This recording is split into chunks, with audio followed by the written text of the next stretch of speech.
Now, it is a issue that only two of the four gospels talk about the birth. Hmm. Only Matthew and Luke really have an account about the birth of Jesus. And some people say, well, why didn't the others?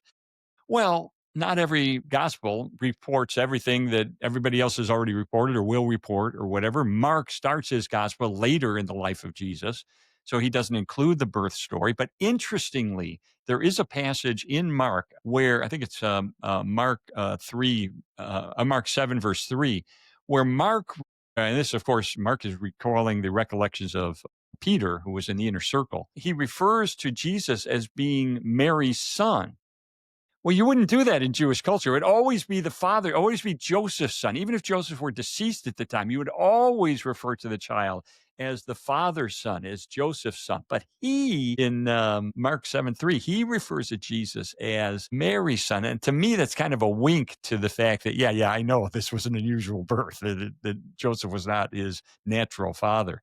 And then, of course, John has this theological, he doesn't repeat a lot of things that were written in the synoptic gospels, Matthew, Mark, and Luke. He takes this Hmm. theological approach and he talks about in the beginning was the Word, and the Word was with God, the Word was God, and the Word comes into our world and dwells among us. So he talks about this incarnation. But interestingly, Mark had a disciple, John had a disciple. His name was Ignatius. Ignatius learned everything he knew from John. And Ignatius was going to be martyred by the Romans, and they're taking him to Rome. And during that time of being transported to Rome in the year 108, he wrote 6 letters. And in one of those letters, Ignatius says that Jesus, quote, was really and truly born of a virgin. Well, where did he learn that? I think it was from his mentor. I think it was John.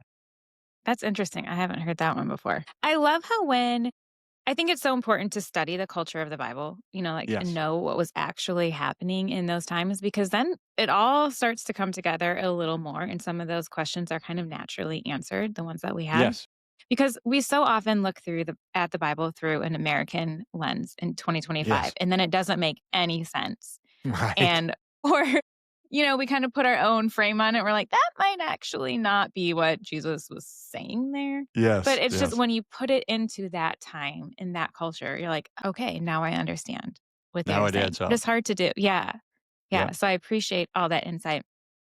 And we know, someone like Luke, you talk about putting into their culture. Luke, when he wrote his gospel that includes this detailed story about the virgin birth and so forth, he didn't say once upon a time in some village Mm, far, far away. He said, I wrote an orderly account about the certainty of what took place. I want to give you a clear account of reporting of what actually occurred. So he's claiming anyway that he's actually reporting history. And it's interesting that his gospel account of the birth of Jesus is written from Mary's perspective.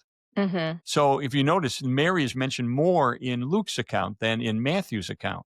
And I believe he interviewed Mary. If not, he probably interviewed Joanna and Susanna, who he also mentions in his gospel. Matthew, on the other hand, writes his perspective about the birth of Jesus from Joseph's perspective. And you say, why is that? Well, Matthew later went on to become a leader of the church in Jerusalem. And guess what? One of the other leaders was James, the half brother of Jesus. So he probably related to Matthew a lot of what took place in the family, maybe from the father's perspective of what took place back then. So we have two accounts that are not contradictory, but they show they're independent. And so that gives us confidence we have two independent sources of this birth story. Yeah. Well, if you ask any husband and wife about a birth story, it's going to be totally different. That's true. I never thought of that, but you're exactly right. That's a very good point. Yeah, I can give a lot more details in a very different way than my husband can about all three That's of a our kids. very that's a very good I'd never thought of that.